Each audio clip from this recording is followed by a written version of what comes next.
Kalian bocil-bocil nih, jangan langsung pakai.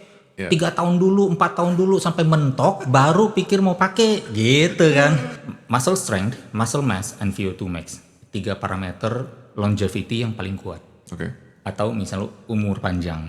Hampir semua olahraga pasti membutuhkan strength. Pasti membutuhkan level muscle yang tertentu. Dan biasa the leaner the athlete, the better the performance is. Coba deh gitu loh. Yang namanya pentingin dulu deh kesehatan kita. Karena bagaimanapun at the end of the day, tidak ada medali yang bisa membeli kesehatan yang hilang. Gitu.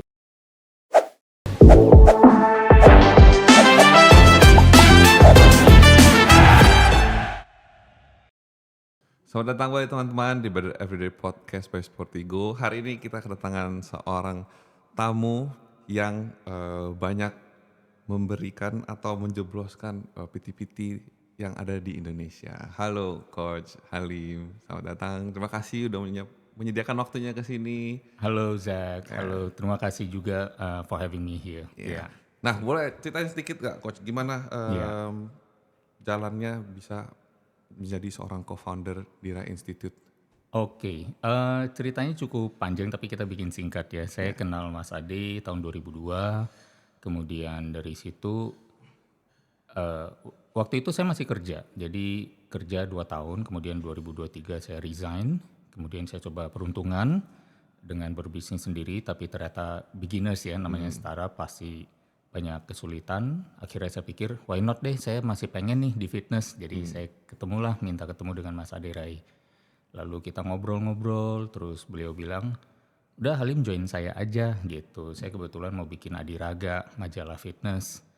Halim siapa tahu bisa kontribusi di sana, terus saya kontribusilah di sana sampai akhirnya saya bisa juga diangkat menjadi chief editor di majalah tersebut. Nah, beliau melihat saya memiliki mungkin bakat untuk mengajar, kemudian juga karena saya cukup fasih berbahasa Inggris dan jadi exposure terhadap knowledge zaman itu kan mungkin semua pengetahuan fitness masih berasal dari bahasa Inggris ya. Masih banyak dari dominan di sana. Jadi masih perlu orang yang untuk seolah-olah menerjemahkan ke dalam bahasa Indonesia. Tapi di Rai Institute sendiri sebenarnya yang kami bikin itu bukan contekan materi-materi dari luar gitu. Yang ada adalah pengalaman binaraga dari seorang Ade Rai, binaraga natural, bagaimana kami melihat visi misi beliau untuk mencoba menjadi penggerak kesehatan dan kebugaran di Indonesia. Jadi kita bikinlah kurikulum berdasarkan visi misi tersebut. Gitu. Oke, berarti dimulai kerjasama atau kerja bareng lah sama Mas Ade itu dari mau bikin majalah Adiraga itu. Iya. Berarti dari sana baru ditwist ke institusi. Iya, karena dilihat memiliki bakat untuk mengajar, mendeliver informasi. Saya juga mungkin, kebetulan saya dari generasi yang cukup tua ya. Jadi sehingga saya waktu dulu sekolah di SMP masih diajarkan untuk mengetik 10 jari dengan mesin ketik manual. Jadi saya punya kemampuan untuk mengetik cukup cepat juga. Kalau nggak salah 50 kata per menit, nggak cepat banget sih. Tapi ya lumayan lah, minimum kalau untuk ngetik, bikin buku, bikin artikel dan lain sebagainya. Dan cukup mengalir juga dari otak ke jari, ya akhirnya dipikir, why not nih direkrut aja deh, yuk kita sama-sama bikin Rai Institute. Kemudian Rai Institute dibangun tahun pertamanya memang untuk menjadi vendor edukasi bagi salah satu mega gym yang waktu itu Mas Ade masukkan ke Indonesia. Ya setelah itu tidak diperpanjang, kami mulai ke being independent, mengajarkan modul-modul personal training kepada umum, nggak cuma eksklusif ke gym tersebut. Nggak cuma ke gym tersebut, berarti bikin sertifikasi untuk orang-orang yang mau jadi personal trainer jadi sebenarnya. Iya, betul. Oke, berarti sampai sekarang masih berjalan ya si Rai Institute ini masih berjalan. Masih bersyukur sampai sekarang sudah berarti hampir 20 tahun. Iya, kami ada di industri ini, edukasi fitness dan alumni kami juga kalau nggak salah mungkin udah hit 5.000 orang ya, bersyukur sekali. Oke, nah di sertifikasi itu di sertifikasinya banyak kategori-kategorinya nggak tuh Coach? Kami lebih fokus kepada sertifikasi basic ya, karena Rai Institute kan sebenarnya berusaha untuk menjadi satu platform entry untuk menjadi seorang personal trainer. Jadi ini adalah platform entry level. Jadi kami make sure basicnya bagus supaya nanti pengetahuan basic ini apabila mereka perlu mengambil sertifikasi lain, mereka sudah bisa memiliki satu Dasar. dasar pengetahuan yang udah cukup lah untuk memahami materi-materi yang lebih advance. Ya, anggapan kalau anak sekolah SD tapi dikasihnya SMP, takutnya nggak ngerti langsung gitu ya. Betul, Berarti kalau mau JPT langsung pertama-tama kita ke Rain Institute dulu aja untuk belajar semua dasarnya. Iya, betul. Ada nutrisi di sana, ada basic bagaimana membuat program latihan, ada tentang teknik-teknik latihan, penggunaan alat, coaching juga. Sudah cukup advance sih, karena akhirnya kami berevolusi juga, nggak stuck dengan satu materi aja. Kami keluarkan materi kedua yang namanya Certified Advanced Fitness Trainer. Oke. Iya, jadi materinya sudah lebih advance, tapi yang basic nggak kami tinggalkan, tetap masuk. Tapi kami menambahkan banyak sekali. Dulu materi pertama itu video lecture-nya hanya lebih kurang 11 jam. Oke. Sekarang materi lecture-nya sudah hit 30 jam. Jadi udah banyak sekali. Udah baik. Oke. Berarti ini bisa online, bisa onsite atau gimana? Lebih ke hybrid. Jadi apa yang dilakukan di Rain Institute adalah menyediakan materi video lecture dulu, yang semua isi dari slide yang ada di video lecture tersebut ada di buku. Oke. Jadi para peserta bisa order dulu, beli dulu, dan belajar dulu. Karena 30-an jam itu perlu waktu untuk di-digest kan, ditonton dulu, dicermati. Baru kemudian nanti hadir di 2 hari workshop, di mana kami mengulang topik-topik tersebut, atau topik-topik yang nanti akan keluarlah soalnya jadi PR lah dalam ya. ujian gitu. Kemudian kami baru menyediakan juga ujian untuk teori, kemudian bawa pulang ada ujian prakteknya.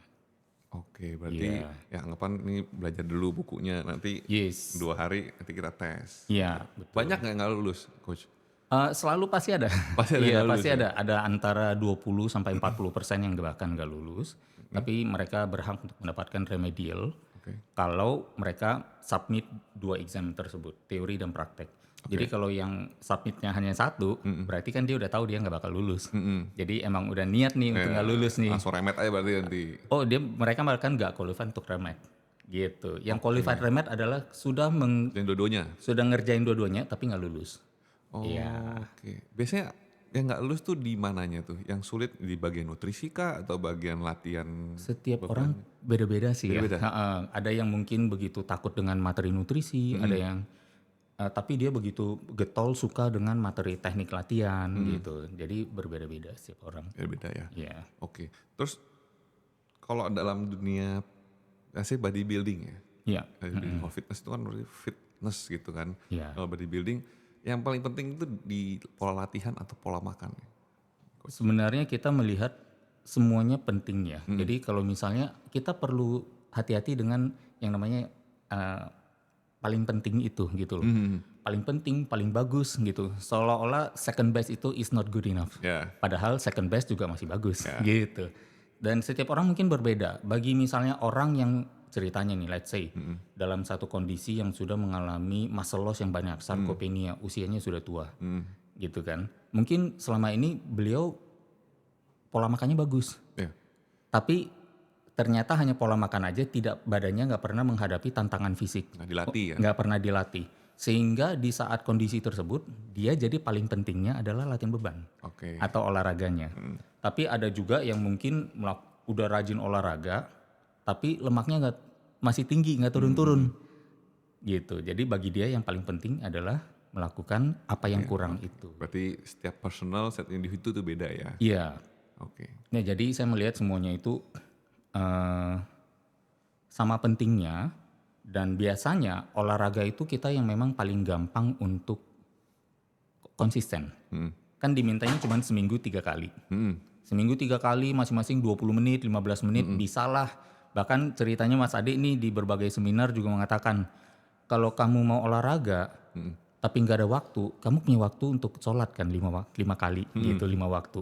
Ya udah setelah sholat, ya enggak, jangan Balik lagi. balik langsung ke kegiatan sebelumnya, olahraga dulu 5 menit lagi. Gitu. Bisa dicicil, jadi sehari aja bisa olahraga 5 kali 5 menit. 25 menit Jadi ya. 25 menit, Nggak usah spare 25 menit kan. Biasanya kalau yang di modul ini, Hmm. tuh kebanyakan untuk bodybuilding kah atau emang untuk movement? Karena sebelumnya saya pernah ngobrol, dia tuh latihannya functional training. Hmm. Nah, apakah di modul ini fokus ke bodybuilding kah atau emang ke performance badan? Oke. Ya, kami melihat ini esensinya di mana adalah kesehatan. Oke. Kita mau improve kesehatan kita setinggi mungkin. Kalau misalnya saya boleh beri ranking, sebenarnya sehat itu kita pas lahir aja udah sehat. Betul. Ya enggak, bersyukur sebagian besar dari kita terlahir sudah sehat. Berarti sehat itu sudah satu basic banget gitu. Nah, apa yang lebih tinggi dari sehat? Bugar Oke. gitu. Terus di bawahnya sehat berarti apa? Sakit. Sakit. Di bawahnya sakit apa? Mati. Mati. Gitu.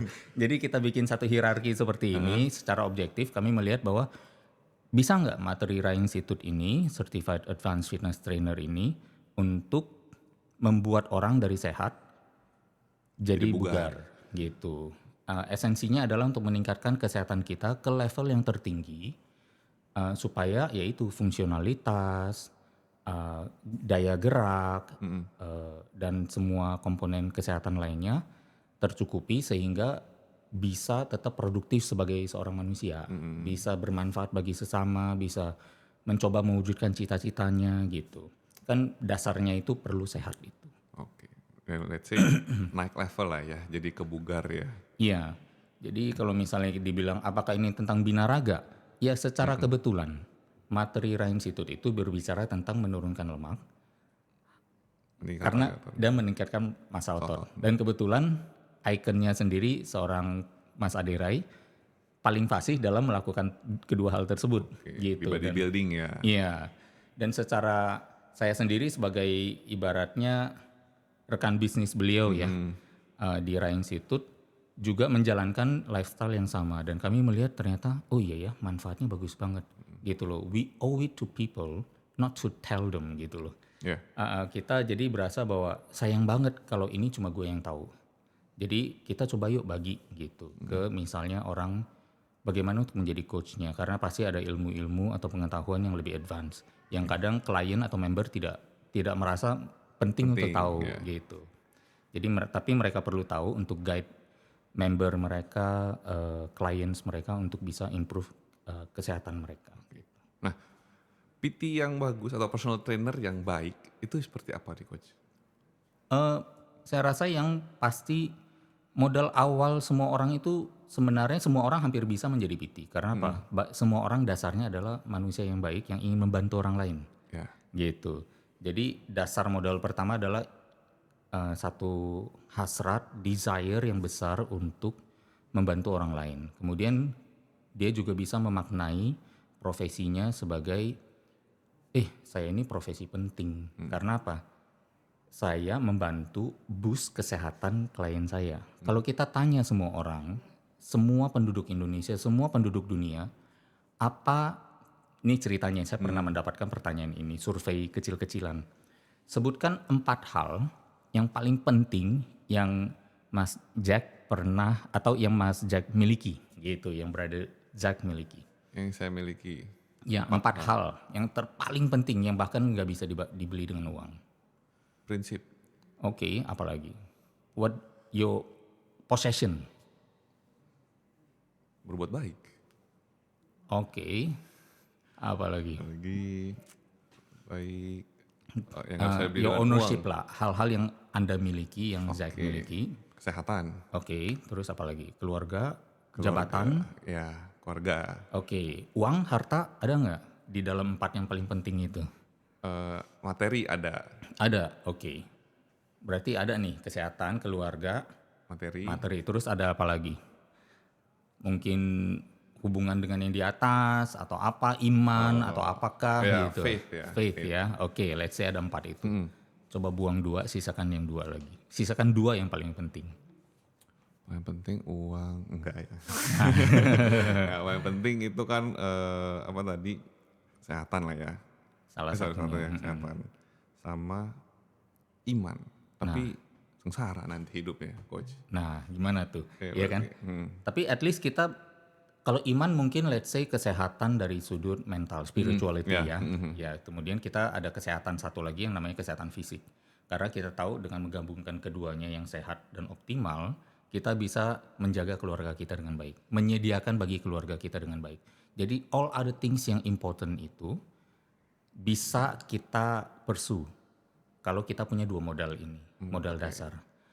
Nah, bayangkan seorang PT, dia berperan serta dalam kesehatan klien-kliennya. Gitu. Berarti kan dia memiliki satu jasa yang cukup besar. ya, Berarti ini profesinya cukup bagus. Iya kan?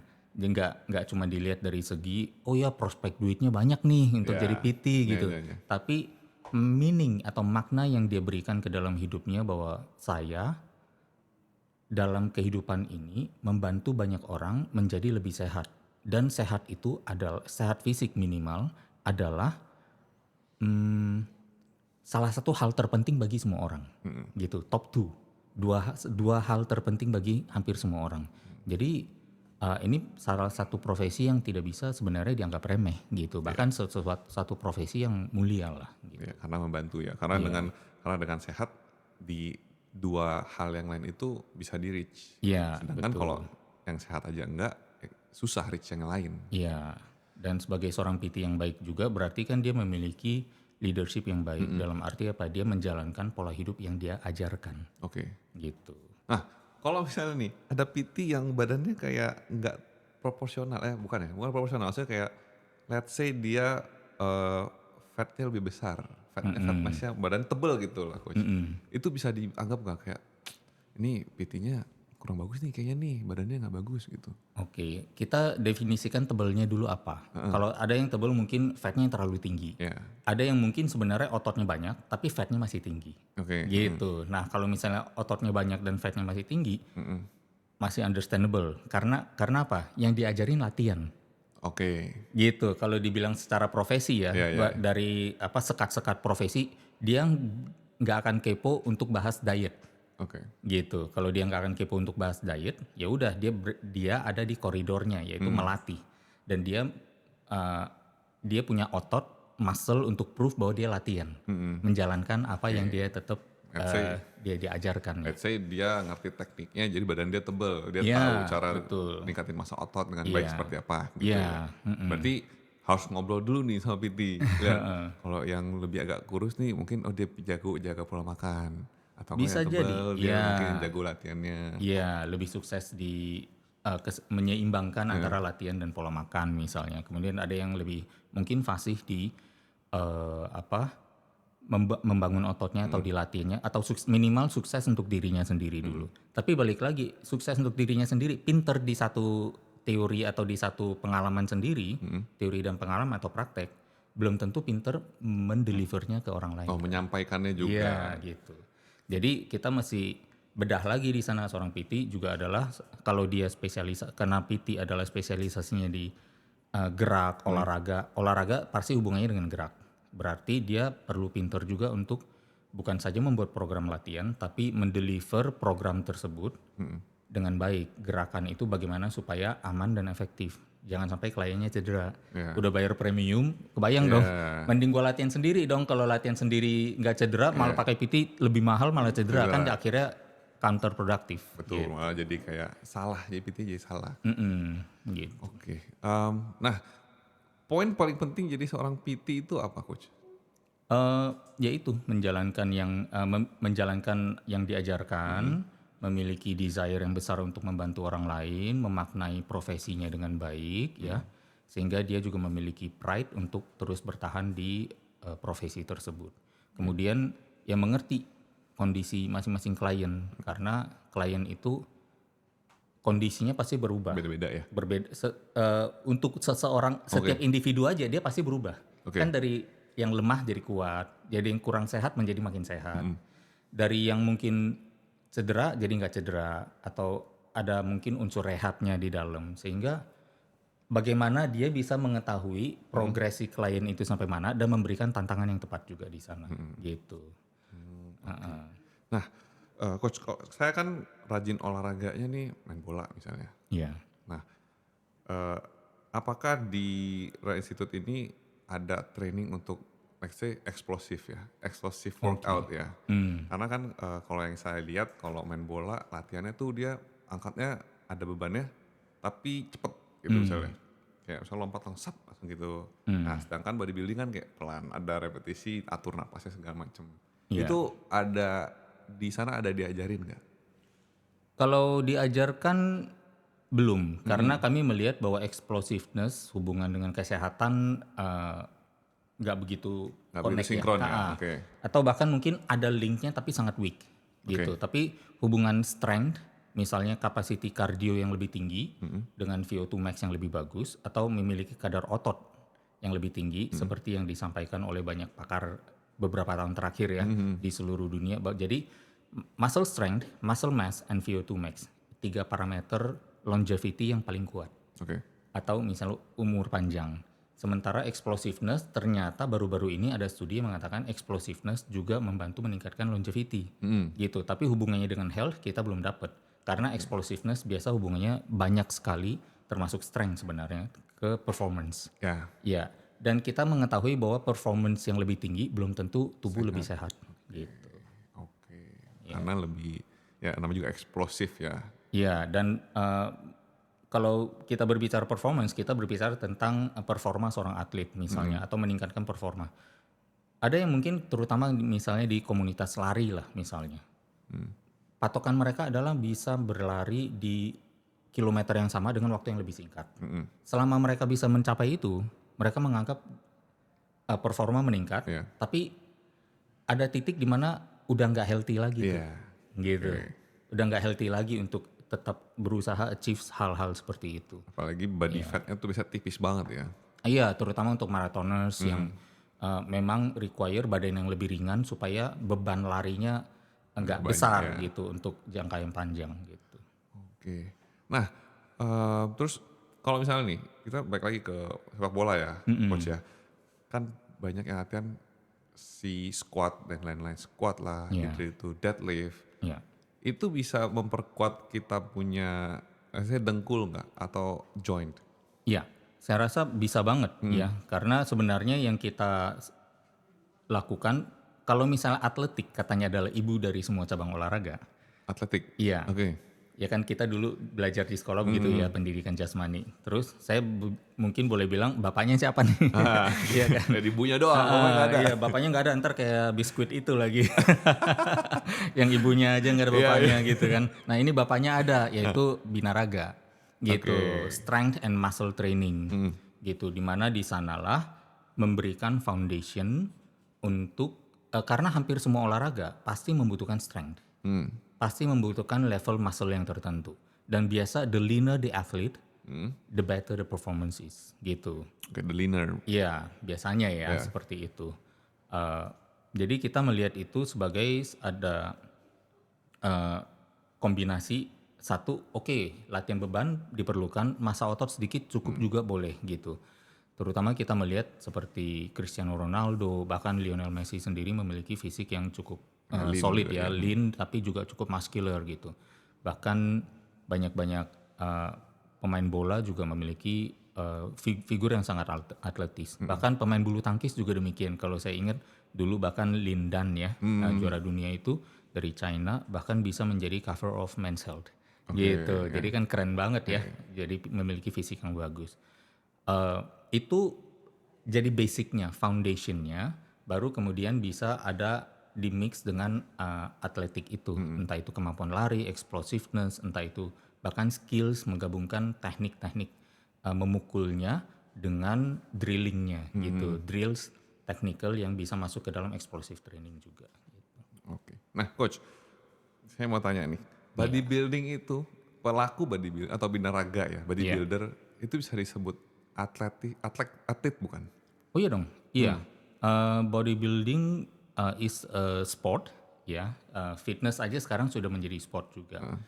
Ada titik di mana, yaitu kalau dibilang performa, kan tadi saya bilang ya bahwa kebanyakan kalau performanya sudah terlalu tinggi bisa mengorbankan kesehatan. Nah gitu. Nah tapi kita juga harus lihat terbuka kepada segala hal, open to everything, attached to nothing. Yaitu salah satu dari pembelajaran materi yang ada di Rai Institute juga yang diajarkan oleh Mas Ade Rai.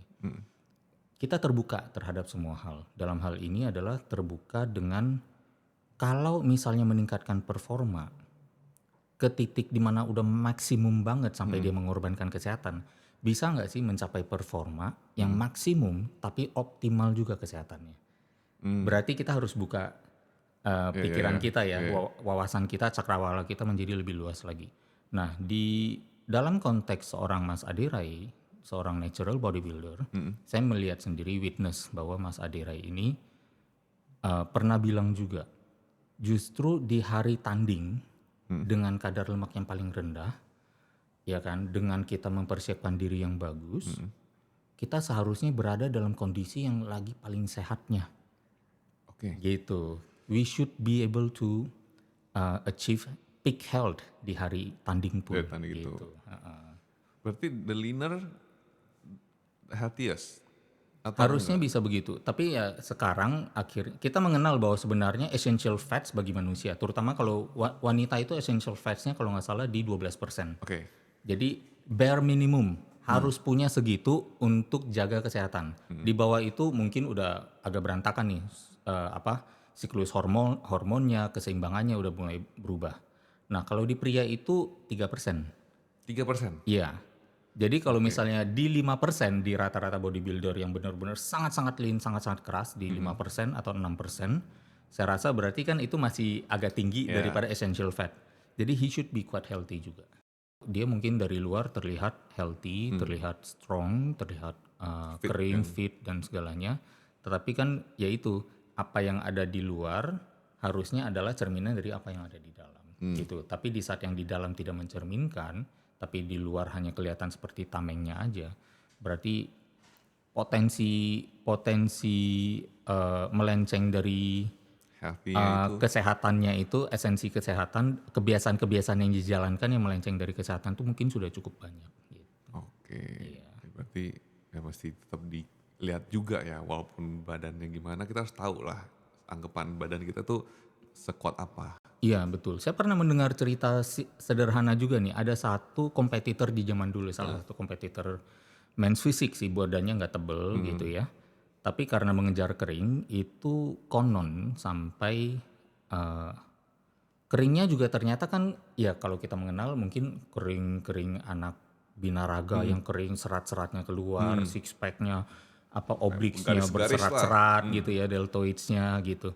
Itu aja bisa di-achieve dan ada orang yang bisa sehat, tapi ada yang meng-achieve itu tapi dianya nggak sehat. Tidak sehat apa nih gitu. Sampai ternyata ada cairan-cairan mungkin mukus ya atau yang antar organ usus. Itu harusnya ada cairan yang membantu si usus itu tidak saling bertabrakan atau saling bernempel dan bergesekan. Dan gara-gara terlalu kering dan mengachieve dehidrasi yang terlalu tinggi, tapi tanpa improvement dalam kondisi luar, itu sampai harus masuk ke rumah sakit dan ususnya harus dipotong. Gitu, karena sudah saling berluka dan karena mukus itu yang harusnya memiliki degree humidity atau air tertentu itu sudah tidak ada. Jadi dia udah stuck, udah jadi lem. Dan kalau lem dia bergesek, luka dan berdarah dan harus dipotong karena tidak, katanya incurable kan gitu. Wow, serem banget ya dok. Iya, padahal kalau dilihat kondisinya dengan yang sehat mungkin bisa kelihatan sama kan. Iya. Gitu. Mereka kan bodybuilder kan katanya kayak mereka kan memperdulikan siap fit lah ya, karena juga fit kan. Berarti kan fit banget, tapi ternyata di dalam kita nggak tahu. Kalau kita melihat begitu kan kita don't blame the sport. Tapi blame the person gitu, don't blame the game, blame the player gitu kan. Iya. Nah biasanya kayak gitu-gitu, let's say dari tadi kan coach bilang Mas Ade ini natural bodybuilder. Yes. Ya. Nah kalau di luar kan kita tahu nih banyak ya yang pakai let's say steroid. Ya. Di sini kira-kira banyak nggak sih bertebaran nih coach untuk yang konsum itu? Saya rasa sih mungkin sudah banyak ya dan udah inevitable. Yang namanya PED itu kan spektrumnya juga luas.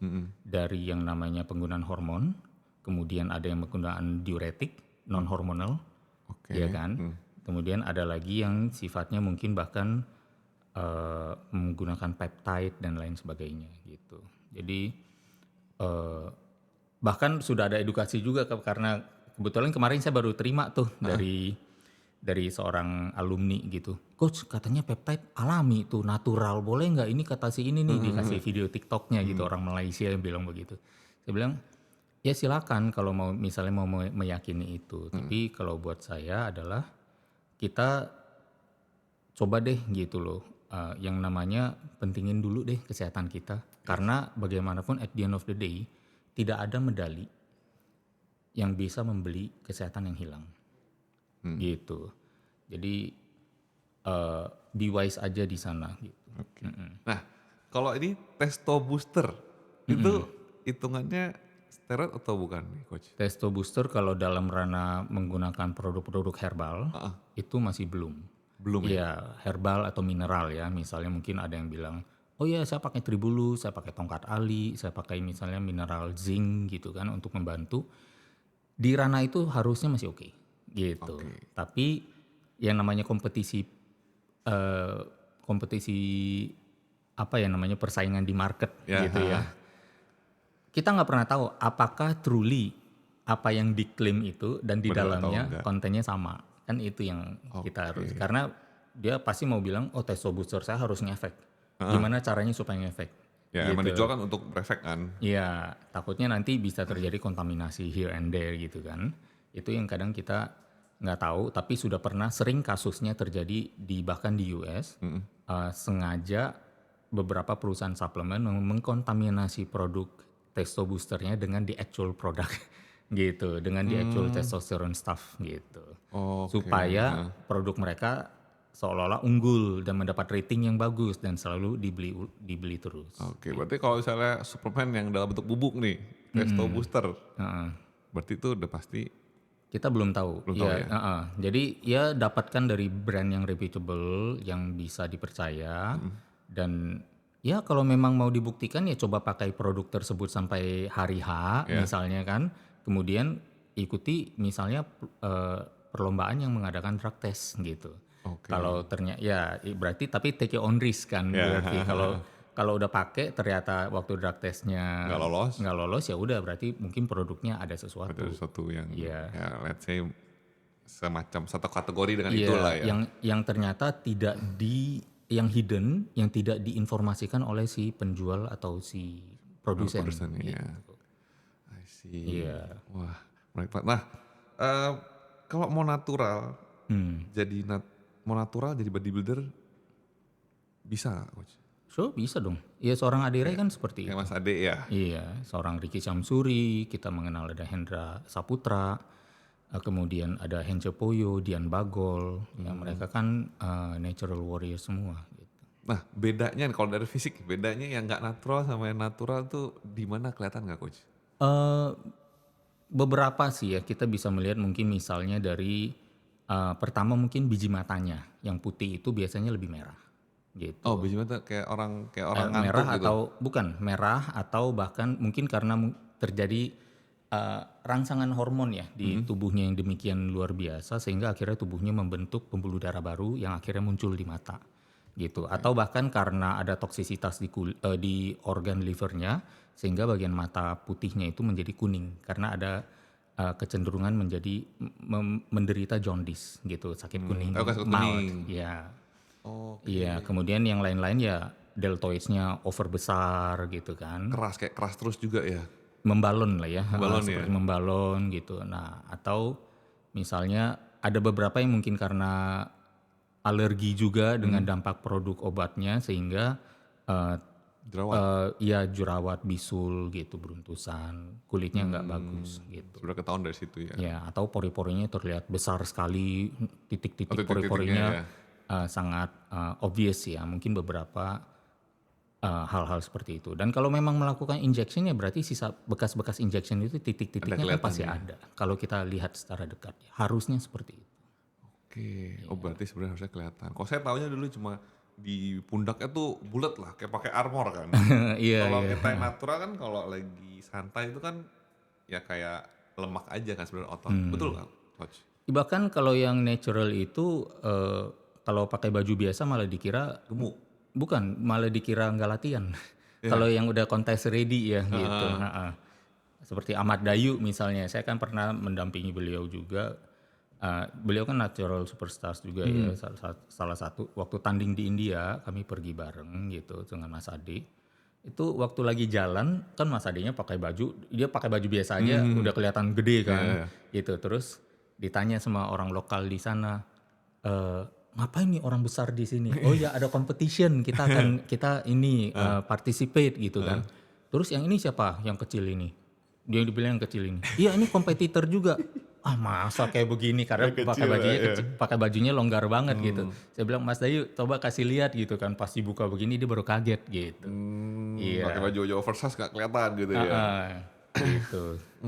Oke. Nah, coach, kalau latihan nah, coach kan ada bikin ini juga ya, fitness program ya, atau body workout program kan, Iya. selama berapa hari tuh? 60 hari ya. Oh iya. Mm-mm. Nah, Iya. itu untuk siapa diperuntukannya? Untuk pemula kah atau untuk orang yang udah advance atau intermediate? Buat semua sih yang Oke. merasa misalnya perlu guidance dalam berolahraga. Saya waktu itu membuat lebih kepada gini, orang kan mungkin sering ya WhatsApp saya atau DM saya bilang, "Coach saya mau dong dilatih oleh Coach Halim," gitu. Tapi saya tinggal di kota ini, kota itu gitu. Jadi berada di kota yang jauh-jauh Ya, gitu oke. kan. Ya. Gimana bisa menjangkau? Terus saya sendiri agak kurang nyaman kalau melakukan yang namanya training online. Yes. Karena sesi online itu kita harus Zoom, kemudian dia yang harus setup alatnya. Kalau di dalam gym nanti keganggu suara musik, keganggu member lain. Terus untuk setup alatnya aja, dia berarti udah harus punya basic sendiri nih. Kalau saya bilang ke lat pull down, dia nggak jalan ke leg press. Iya. Dia harus tahu lat pull down itu alatnya apa Iya. gitu. Jadi agak agak agak canggung saya Iya. untuk menerima klien online seperti itu. Jadi akhirnya saya pikir kenapa enggak saya buat satu yang mungkin orang bisa lakukan waktu dia keluar kota dinas. Oke. Dia lagi di luar habitat umumnya yang ternyata susah menemukan gym gitu. Kemudian dia masih tetap bisa berolahraga di sana. Dia pengen bisa ada kickstart body transformation dulu sebelum dia join gym gitu, Oke. karena dia mau pede dulu gitu. Dia kan banyak sekali member yang merasa saya minder kalau ke gym langsung gitu. Nah hal-hal seperti itu yang saya pikir oh mungkin ada ceruk market di sana. Dan kebetulan di tahun 2017-2018 saya memang meng-coaching 100 orang untuk mendapatkan hasil before after untuk suatu Oke. produk. Nah saya menggunakan program yang simple, berolahraga dengan badan sendiri, 4 gerakan sehari masing-masing 5 menit saja. Kemudian ada progres selama 8 minggu ya atau 60 hari itu. Menjadi nanti 4 hari ini misalnya kan dari 4 gerakan 5 menit masing-masing. Ya. Terus menjadi 2 gerakan 10 menit masing-masing. Jadi makin lama makin berat tuh gitu. Sampai ke satu gerakan 20 menit masing-masing. Oke. Kan itu berat banget gitu. Nah, ternyata setelah selesai program itu 100% berhasil. Oke. Gitu. Lingkar perutnya bisa turun 12 cm, 8 cm. Kemudian bahkan ada kisah bagusnya sampai yang di scan sebelumnya itu ada kista sebesar bola tenis. Kemudian setelah 60 hari kista itu hilang. Gitu. Iya. Dengan program yang sama yang saya jual di sana. Dengan program Gitu. ini 60 hari ini. Yang 60 hari ini. Jadi saya pikir lumayan juga ya jangan sampai ini. Jadi kembali lagi I owe it to people to share gitu loh untuk share ke mereka gitu. Ya udah saya bikin productionnya, saya videoin, saya masukin voice over saya bikin programnya, saya minta orang yang bekerja di dashboard untuk taruh semuanya supaya menjadi rapi agar bisa on demand gitu. Dia ada 32 sesi latihan, seminggu kan 8 minggu, jadi 4 kali 8, 32 sesi gitu. Untuk bisa berolahraga seperti saya pandu Oke. in the same room Ya. gitu. Jadi ada suara saya di sana, saya akan bilang tentang, oh ya teknik gerakannya seperti ini ya, lakukan secara lambat.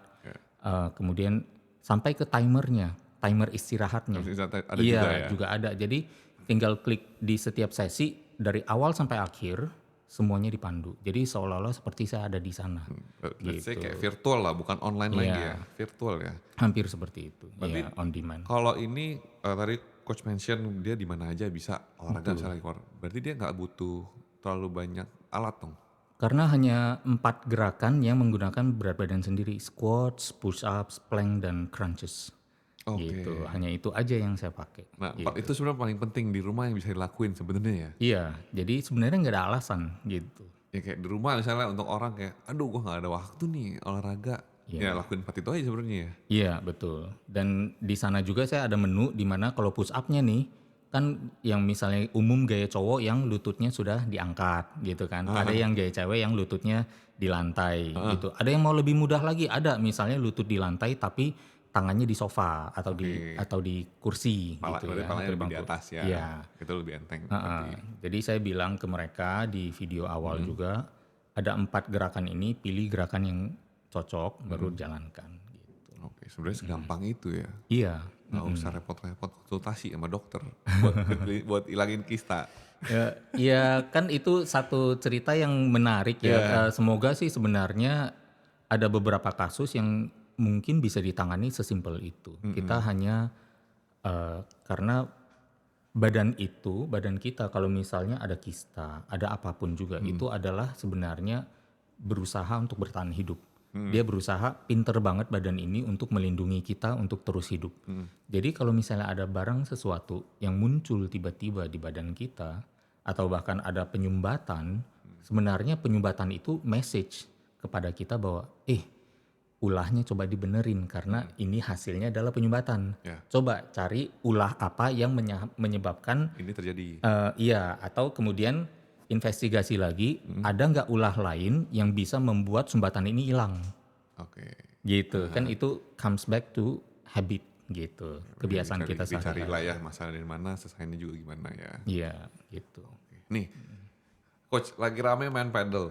Oke. Latihan apa di gym yang bisa menghindari cedera-cedera di paddle? Oh gitu. Saya sendiri belum explore paddle banget ya. Mungkin mirip tenis kali Saya ya. tambahin atau dikit ya berarti atau ya. squash. Di paddle tuh biasanya sakit tuh di sini, di Elbow. ini elbow. Biasa orang ngomongnya tenis elbow. Kalau sekarang jadi paddle elbow. Terus sama di lutut. Nah, latihan apa tuh yang kita bisa biar nggak kita bisa hindari atau minimalisir lah sakit-sakit itu. Iya, faktornya banyak ya. Dari misalnya pemilihan alas kaki, Oke. pemilihan court, bahan court itu Court, sendiri, oke. iya kan. Kemudian kemudian baru bagaimana kita bergerak secara biomechanics kita masing-masing gitu. Setiap orang memiliki biomechanics yang berbeda. Jadi itu yang kita coba cek. Kalau misalnya tips supaya ototnya, memang ada sebagian kasus cedera disebabkan karena imbalance of muscle strength. Bagian agonis antagonisnya berbeda kekuatan gitu ya. Jadi kita coba balance semuanya aja, balik-balik lagi ke balancing everything gitu. Misalnya kalau latihan butuh paha yang kuat gitu, tapi paha depan dilatih, tapi ya latih lagi paha belakangnya gitu. Oke, jadi harus balance justru ya. Yes, dilatih balance aja, kemudian behavior gerak saat mengejar bola, atau teknik pemukulan posturnya itu memang harus bagus kan. Bahkan bertinju aja kan gak gampang sebenarnya. Iya, Ada sequence-nya, ada bagaimana cara untuk menangkis, kemudian cara memukul dan perilaku, behavior dari kaki kanan kaki kiri aja kan berbeda. Gitu. Iya. Oke, berarti dipelajarin dulu yang sakit biasa mana, justru jangan yang let's say yang paha depan ya yang sakit terus. Kalau bisa yang belakang juga dilatih berarti gitu. Iya, Coach ya? betul. Iya. Oke, Iya. menarik. Karena padahal kayak gitu. Bahkan ya, saya yang main bola, saya berasa kok padel lebih sakit daripada main bola. Main bola nggak sakit, ketendang juga, ngapain kan lecet ya kan. Iya. Ternyata main padel sendi-sendinya yang sakit. Oke, iya. Berarti kita masih latih ototnya juga. Iya. Lebih latih ototnya. Karena bisa jadi juga waktu Zack-nya bermain bola itu ada di lapangan rumput Ya, yang lebih forgiving, dia lantai tanah. oke. Lantainya tanah. Nah, sementara di padel lantainya apa nih? Dari beton. atau dari apa? Rumputnya tapi tipis sih dia, Nah kulit itu tipis. ya sintetik dong. Sintetik ya? Nah sintetik tapi di bawahnya apa lagi? Oh iya, Dia ya dia silikon. meredam dia meredam getaran nggak gitu. Oke. That's why makanya dulu sempat nih ada kasus juga di di dunia basket waktu court di Indonesia itu dianggap cukup Berbahaya. harsh ya, Oke. cukup harsh bagi lutut-lutut dan ankle para atlet gitu. Oh, di Iya, Indonesia? iya waktu itu sempat Karena? kena. Mungkin ya itu pemilihan material untuk pembuatan courtnya secara profesional untuk kompetisi gitu. Ya, maksudnya dasarnya dari apa, terus karpetnya juga kayak Iya, gitu-gitu ya. misalnya mungkin di bawah lapisan atasnya perlu ada yang sifatnya lebih bouncy atau apa. Ada standar internasional yang mungkin harus diikuti yang waktu itu belum. Misalnya ya seperti itu. Oke. Iya. Nah, coach, kalau di kita balik ke Sire Institute ini ya. Kalau misalnya di sana kan ada ngomong soal nutrisi-nutrisi nih. Iya. Nutrisi paling penting kalau kita tuh mau, let's say reach kesehatan itu apa sebenarnya? Di luar dari pola makan yang baik ya. Mm-mm. Apa yang asupan kita tuh yang kita harus ada juga gitu sebenarnya. Ya, salah satunya mungkin yang perlu orang ketahui ya atau audiens ya di sini adalah eh, kebutuhan protein kita memang udah bukan rahasia lagi, baiknya kita penuhi. Karena sebagian besar masyarakat kita juga masih challenge-nya adalah di memenuhi kebutuhan protein. Kalau misalnya dikatakan iya tapi menurut berdasarkan survei apa yang dilakukan oleh lembaga nasional gitu katanya kebutuhan protein orang Indonesia udah masuk. Iya, kalau berdasarkan standar 0,6 atau 0,7 gram per kilogram berat badan. Which is standar itu adalah untuk orang sedenter, Sedentar tuh apa? orang yang tidak aktif, Oke, yang sehariannya lebih banyak duduk. duduk, oke. Iya, yang nggak aktif lebih banyak duduk, yang nggak berolahraga sekali seminggu pun gitu. Nah itu bisa cukup. Tapi apakah itu berarti sudah qualified untuk dibilang sehat? Atau untuk kita improve lagi dari sehat ke bugar tadi? Belum tentu. Iya, udah berarti agak jauh gitu ya. Karena increase challenge dengan berolahraga berarti increase juga kebutuhan gitu, peningkatan kebutuhan. Jadi kita perlu objektif di sana.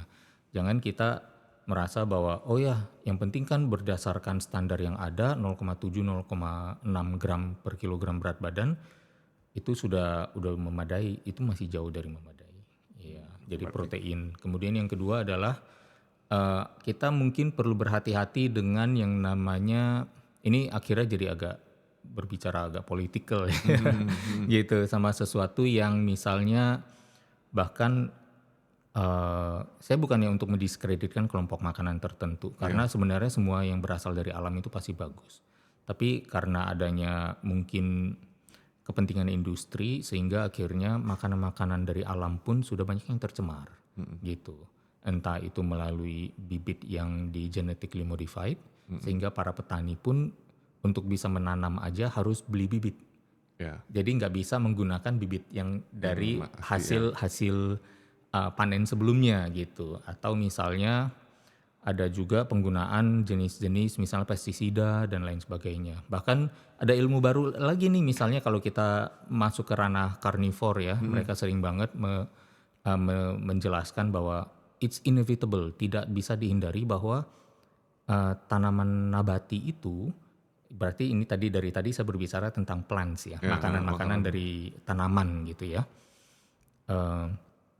Banyak yang memiliki defense mechanism, memiliki mekanisme mendefense dirinya sendiri gitu. Mereka ternyata makhluk hidup yang nggak mau mati juga, tapi mereka kan nggak bisa lari, ketancap di tanah Yes. gitu. Nah bagaimana caranya supaya mereka ini bisa tetap bertahan walau diserang. Oke. Dan karena nggak bisa melarikan diri, nggak punya kaki, ya nggak. Apa yang harus mereka lakukan? Iya mereka memproduksi yang namanya oleh manusia dinamakan essential oil, gitu. Oleh manusia dinamakan getah, gitu dan lain sebagainya termasuk plant toxins. Nah, plant toxins itu nyata adanya memang ada dan ternyata di waktu kita konsumsi beberapa diantaranya berperan sebagai yang namanya anti-nutrients, yang artinya adalah apa? Kandungan vitamin nutrisi atau mineral yang ada dalam sayur-sayuran tadi, sayur-sayuran itu sendiri yang ngeblok untuk diresap oleh badan, gitu.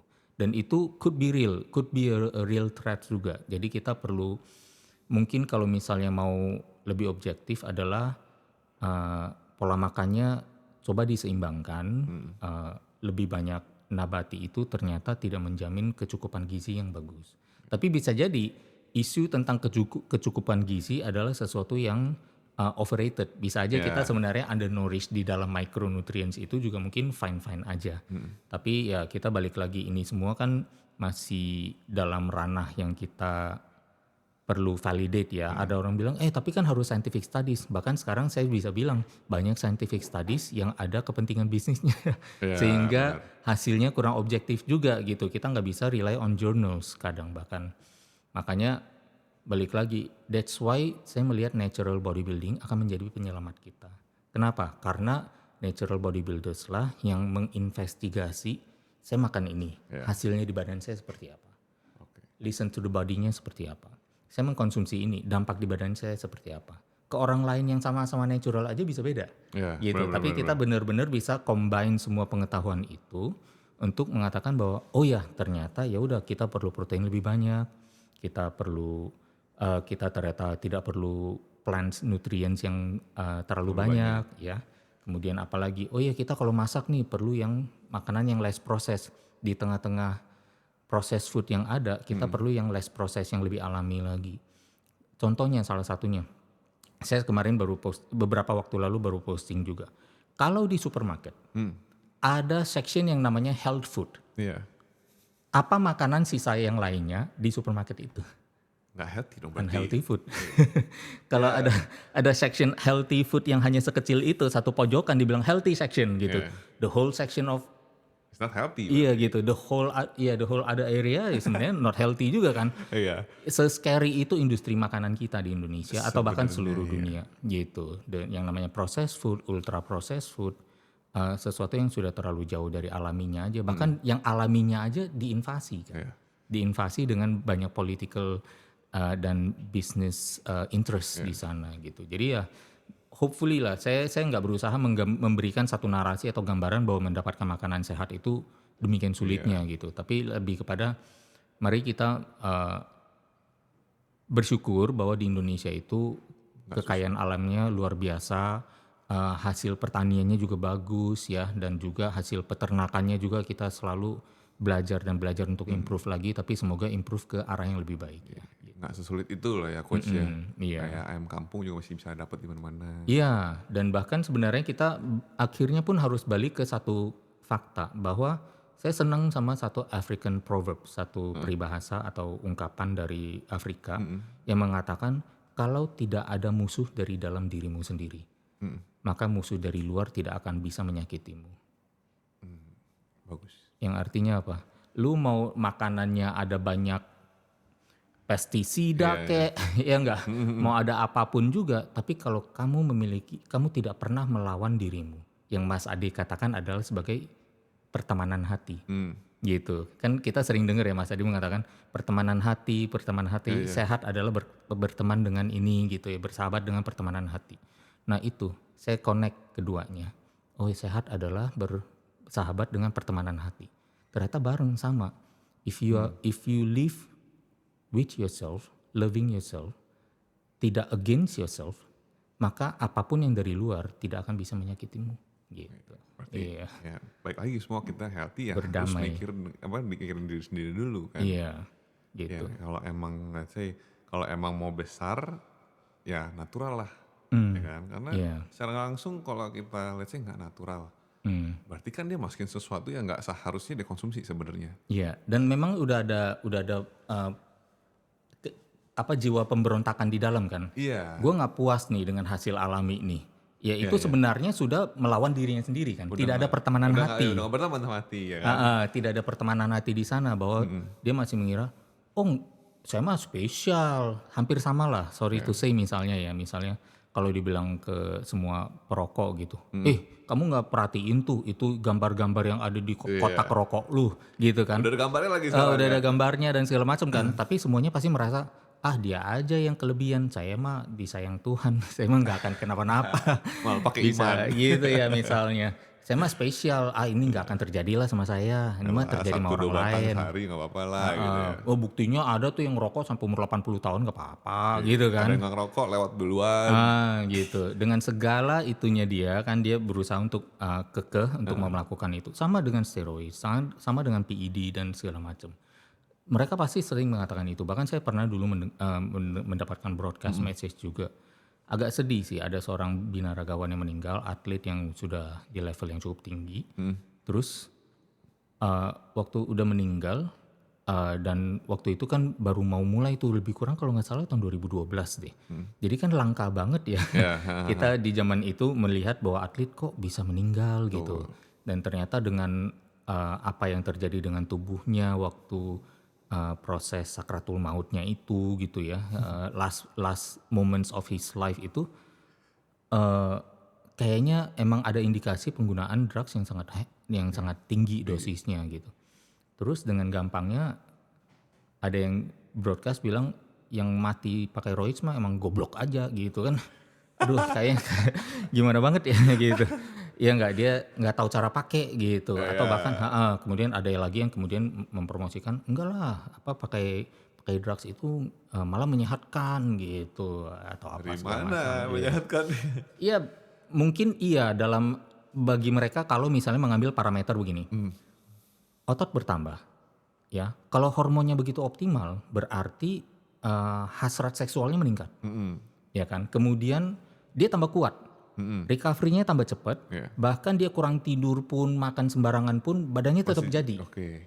Ya enggak? Semua itu di angkatannya juga lebih kuat daripada waktu dia natural atau ke fellow yang pemain atlet natural aja kalah angkatannya dari dia. Lebih kuat, lebih cepat recover, lebih sering balik ke gym. Di saat atlet natural udah overtraining mau take a few days off, dia malah masih tetap latihan. gas terus, ya? Makanya mereka bilang, enak aja, obatnya nggak kenapa-napa. Kerja keras saya, ya lu bisa kerja keras karena ada obatnya juga kan gitu. Sebenarnya organnya kepaksa mungkin ya. Bisa jadi, udah diforsir di sana sini, ya tapi kan dia merasanya strong, dia merasanya big, dia merasanya tak terkalahkan, invincible gitu kan. Makanya dia merasa, kok lu bisa bilang pakai nggak sehat sih orang gua kayak begini gitu loh. Saya bisa mengerti bahwa ternyata itulah gimmick yang ditawarkan di luar yang membuat dia merasa bahwa itu adalah tanda-tanda kesehatan. Seperti misalnya tanda anak sehat, nafsu makan Bertambah. yang bertambah atau tinggi badannya segini gini kan suka ada tuh parameter anak-anak sehat. Nah, itu dipakai di sini parameternya. Parameter sehatnya adalah gue tambah kuat. Parameter sehatnya adalah apa? Ya, saya kan libidonya meningkat gitu kan. Parameter sehatnya apa? Otot saya nambah kok gitu. Jadi dia terlalu positif kali coach ya. Ya, Terlalu positif. gitu. Jadi sebenarnya dia nggak tahu ada faktor-faktor lain sebenarnya kan. Yes. Kuat kan juga ada alasan. Nggak mungkin nggak tidur tiba-tiba kuat kan itu udah harusnya kita question mark itu loh harusnya kan. Dan saya justru malah mau izin nih mengambil kesempatan ini untuk kemarin saya udah bikin satu list ya, at least ada satu hal yang saya ingin sampaikan di podcast ini. Yaitu gini, kadang suka ada nasihat kepada anak-anak muda yang dibilang sering banget nih let's go uncensored a bit lah di sini ya. Justru di sini letaknya bahwa si anak-anak pemula ini mereka udah natural selama 3-4 tahun dengan kondisi hormon mereka yang lagi optimalnya. Mereka udah berusaha sebaik mungkin jaga makan dan segala macam dan dapatnya cuma segitu. Ya kan? Mereka belum improve nih dalam knowledge-nya, dalam latihannya dan segala macam. Tapi that moment begitu mereka pakai dengan habit yang sama, jadi dong badannya. Gitu. Disinilah sebenarnya kita bisa tahu bahwa drugs itu dampaknya sekenceng itu, gitu. Oke. Iya. Sayang ya. Apalagi mereka kalau udah build sebenarnya habit 3 tahun itu kan udah sangat cukup untuk dia punya disiplin, konsistensi itu kan sebenarnya udah bagus ya coach ya. Iya sebenarnya udah bagus dan tinggal diteruskan. Bahkan ini kan sebenarnya adalah marathon ya. Ini kan throughout the whole life gitu. Kalau memang ternyata kita memang nih cita-citanya, saya dulu juga pengen dulu waktu ngelihat majalah-majalah zaman saya waktu Iya. SD, SMP gitu ya, SMA, pengen jadi yang namanya Mister Olympia karena saya nggak tahu waktu itu Iya. harus pengorbanannya harus seperti apa kan.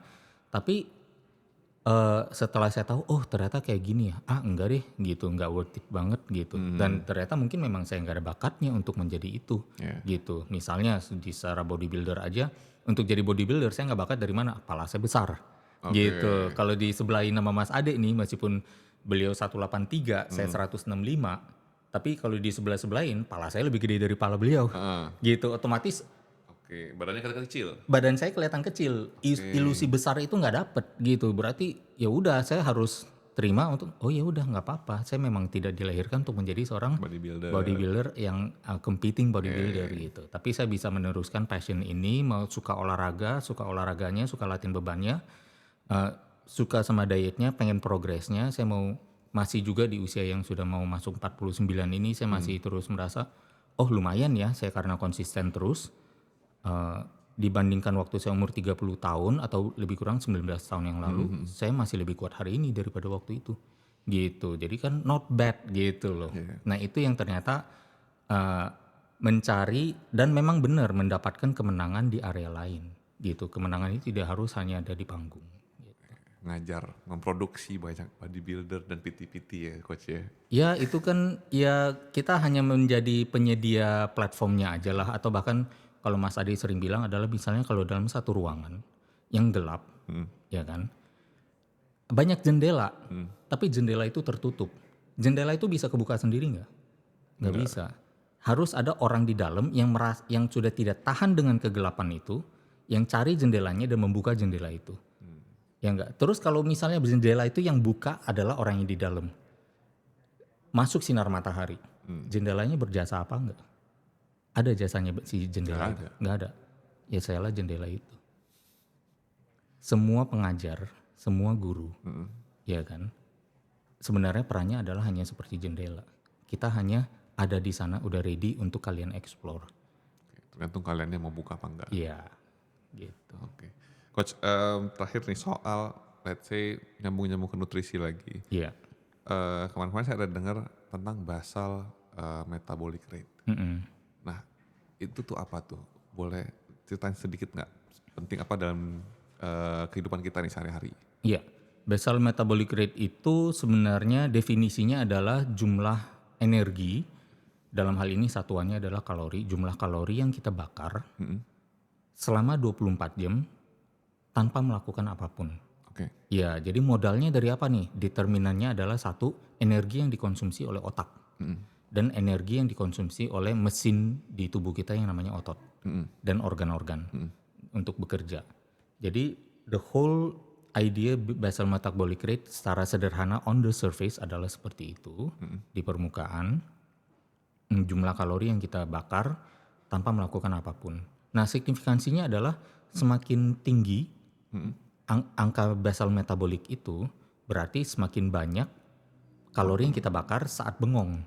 Oke. Bagaimana mendapatkannya? Yaitu dengan meningkatkan di olahraga. Kalau misalnya melakukan kegiatan aerobik, basal metabolic rate-nya meningkat di atas basal lebih kurang 3-6 jam sesudah olahraga.